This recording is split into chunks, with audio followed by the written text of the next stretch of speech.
నంద్యాల జిల్లా అహోబిలంలో లక్ష్మీ నరసింహస్వామి బ్రహ్మోత్సవాలు ఈ నెల 5వ తేదీ నుండి 15వ తేదీ వరకు జరుగుతున్నాయి. బ్రహ్మోత్సవాలకు వచ్చే భక్తులకు ఎటువంటి ఇబ్బందులు కలగకుండా ఏర్పాట్లు చేయాలని ఎమ్మెల్యే భూమా అఖిలప్రియ అధికారులను ఆదేశించారు. స్థానిక ప్రజలందరూ బ్రహ్మోత్సవాలు విజయవంతం అయ్యేలా అధికారులకు సహకరించాలని ఎమ్మెల్యే సూచించారు.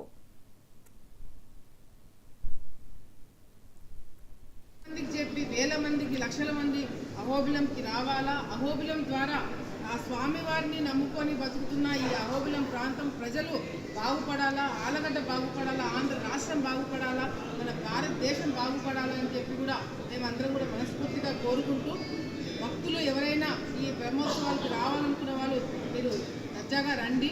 స్వామివారి దర్శనం బాగా జరుగుతుంది. మీకు కావాల్సిన ఫెసిలిటీస్ అన్నీ కూడా బ్రహ్మాండంగా ఇక్కడ మేము చేసి పెడతాము. ఎవరికి ఎక్కడ ఇబ్బంది కలగకుండా ప్రభుత్వం తరపు నుంచి, మఠం తరపు నుంచి కోఆర్డినేషన్తో మేమందరం కూడా ముందుకెళ్తున్నాము. సో ఎవరు కూడా ఇబ్బంది లేకుండా మీరు వచ్చి స్వామివారి దర్శనం చేసుకోవడానికి మేమందరం కూడా అన్నీ కూడా సిద్ధం చేస్తున్నామని చెప్పి కూడా భక్తులకు అందరూ కూడా తెలియజేసుకుంటూ, మీరు ఎక్కడైనా వచ్చిన వాళ్ళకు కూడా ఎక్కడ సత్రాలు కావచ్చు, లేకపోతే హోటల్స్ కావచ్చు, ఎక్కువ శాతం డబ్బులు తీసుకుంటున్నారని ఒక మాట రాకుండా అందరికి కూడా కలిపి ఒకే రేట్లు పెట్టి ఎక్కడ కూడా రేట్లు పెంచకుండా చూసే బాధ్యత కూడా మేము తీసుకోవడం జరిగింది.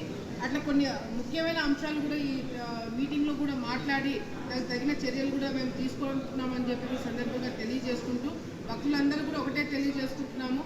అహోబిలం పుణ్యక్షేత్రాన్ని మీరు వచ్చి దర్శించుకునే వెళ్ళేటప్పుడు కూడా మీరు మాకు బాగా జరిగింది, దర్శనం బాగా అరేంజ్మెంట్ చేశారని మీరందరూ కూడా గర్వపడేలాగా మేమందరం కూడా కృషి చేస్తామని మరొకసారి భక్తులకు అందరూ కూడా తెలియజేసుకుంటూ, సహకరించిన డిపార్ట్మెంట్ అందరికీ కూడా, లోకల్ ప్రజలకి, అహోబిలము నమ్ముకొని టెంపుల్ని నమ్ముకొని ఉంటున్న ప్రజలకు కావచ్చు, అదేవిధంగా మఠం వాళ్ళు కావచ్చు, మరి కేంద్రం నుంచి మనకి సపోర్ట్ ఇస్తాము, మేము కూడా చేస్తామని చెప్పి ముందుకు వచ్చే సంతోష్ గారు కూడా నేను ధన్యవాదాలు